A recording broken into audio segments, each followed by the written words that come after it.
Pemirsa TV One yang dirahmati oleh Allah Subhanahu wa taala.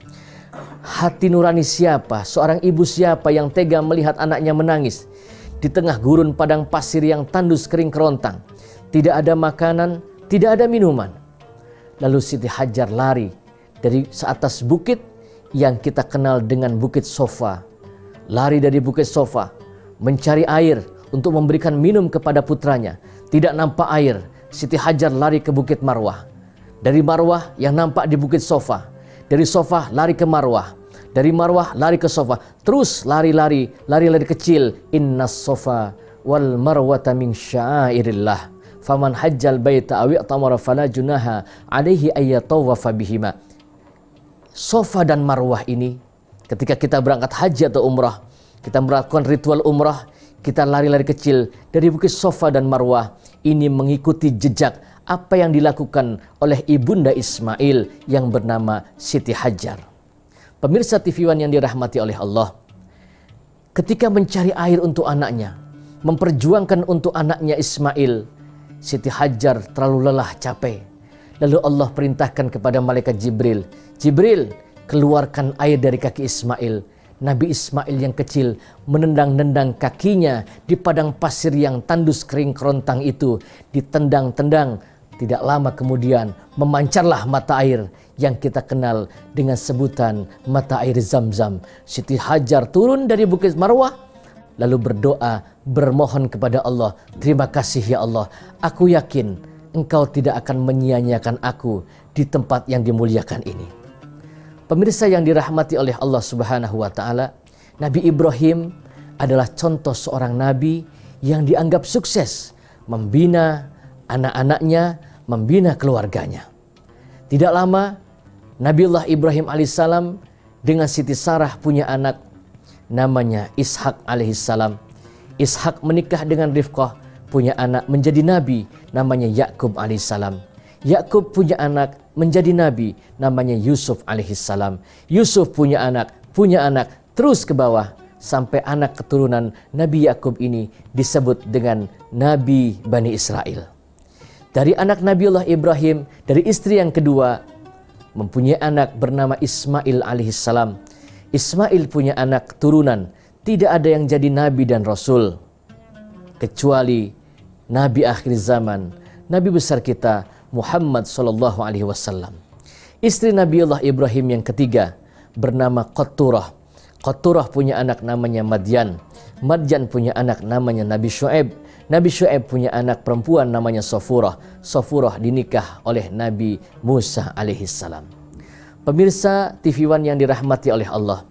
Lalu contoh keluarga yang sukses membina rumah tangganya yang terakhir disebutkan di dalam Al-Quran, Innallaha astafa Adam wa Nuha wa ala Ibrahim, dan keluarganya Nabi Ibrahim. Yang ketiga yang disebutkan sukses membina rumah tangganya, wa ala Imran, keluarganya Imran.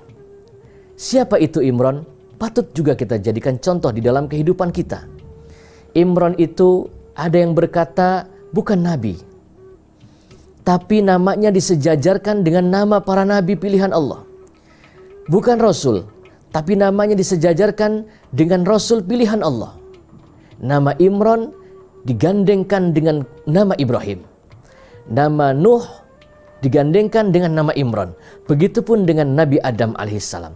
Siapakah Imran itu? Imran adalah seorang manusia biasa, seorang yang soleh, yang ketaatannya luar biasa kepada Allah Subhanahu wa taala. Imran punya istri namanya Hana. Hana ini juga seorang wanita yang mandul. Pemirsa, maka tidak ada doa yang tidak dikabulkan oleh Allah Subhanahu wa taala. Setiap doa-doa kita, permohonan kita kepada Allah Subhanahu wa taala pasti seluruhnya akan dikabulkan oleh Allah. Maka Allah berfirman, "Wa idza sa'alaka ibadi anni fa inni qarib ujibu da'wata da'i idza da'ani falyastajibuli wal yu'minu bi la'allahum yarshudun." Wa idza sa'alaka ibadi, dan apabila hambaku bertanya tentang aku ya Muhammad, katakanlah sesungguhnya aku ini dekat. Lebih dekat daripada ulat nadi, lebih dekat daripada urat leher. fastajibuli wal yu'minuli. Maka aku akan mengabulkan apa-apa yang mereka inginkan. Maka aku akan mengabulkan seluruh doa-doa mereka. Fastajibuli wal yu'minubi. Aku akan mengabulkan doa-doa mereka. Aku akan mengabulkan apa yang mereka minta dengan satu syarat. Wal yu'minubi. Apa itu wal yu'minubi? Mereka beriman dan percaya kepada Allah Subhanahu wa ta'ala.